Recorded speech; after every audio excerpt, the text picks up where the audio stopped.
भाद्रपद शुक्ल पक्ष में पड़ने वाली एकादशी को परिवर्तिनी एकादशी, डोल ग्यारस और जल झूलनी एकादशी के नाम से जाना जाता है। मान्यता अनुसार इस एकादशी का व्रत रखने से भगवान विष्णु की असीम कृपा प्राप्त होती है और इस साल परिवर्तिनी एकादशी का जो व्रत है वो 14 सितंबर 2024 को मनाया जाएगा। परिवर्तिनी एकादशी 14 सितंबर 2024 शनिवार के दिन मनाई जा रही है और इस तिथि का प्रारंभ 13 सितंबर की रात को 10:30 से होगा और इसकी समाप्ति 14 सितंबर की रात को 8:41 से पर होगा। उदया तिथि के कारण हम जल झूलनी एकादशी का व्रत 14 सितंबर 2024 को मनाएंगे और इसका पारण आप 15 सितंबर 2024 को कर सकते हैं।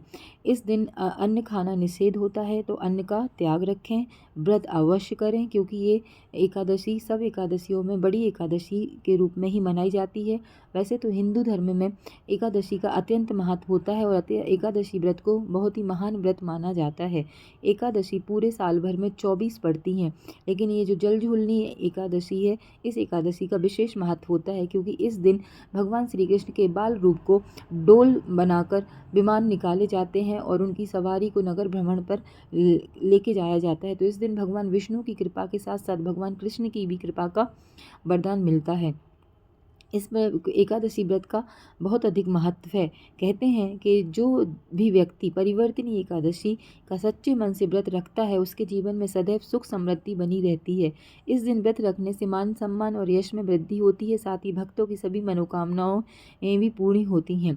तो इस दिन पूरा विधि विधान से आपको व्रत रखना चाहिए। सुबह उठकर आपको स्नान ध्यान करने के बाद अपने व्रत का संकल्प करना है, भगवान विष्णु की और भगवान कृष्ण की पूजा करनी है। अगर हो सके तो आप पीले वस्त्र धारण करें और पीले चंदन का ही तिलक लगाएं।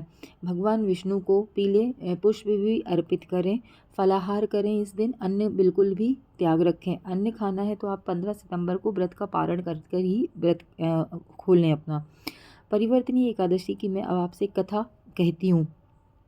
पौराणिक कथा के अनुसार त्रेता युग में बलि नामक असुर का राज होता था। असुर होने के बाद भी वह महादानी और भगवान श्री विष्णु का परम भक्त था।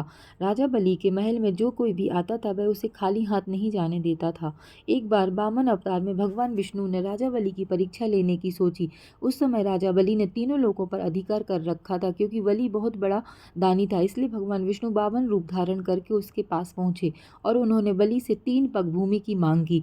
बलि ने वामन स्वरूप भगवान विष्णु की प्रार्थना को स्वीकार कर लिया और उन्हें 3 पग जमीन देने का वचन दिया। लेकिन पहले और दूसरे पग में ही भगवान विष्णु ने समस्त लोकों को नाप लिया और तीसरे पग के लिए कुछ भी नहीं बचा था। तब बलि ने अपना वचन पूरा करने के लिए अपना शीश ही उनके पग के नीचे रख दिया।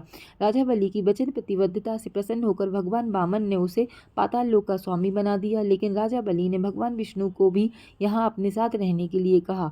इसके बाद भगवान विष्णु ने इस बात को स्वीकार कर लिया। इसके अलावा इस एकादशी के दिन भगवान सोते हुए करवट भी बदलते हैं। तो बोलिए श्री भगवान विष्णु की जय, भगवान वामन की जय, भगवान श्री कृष्ण की जय।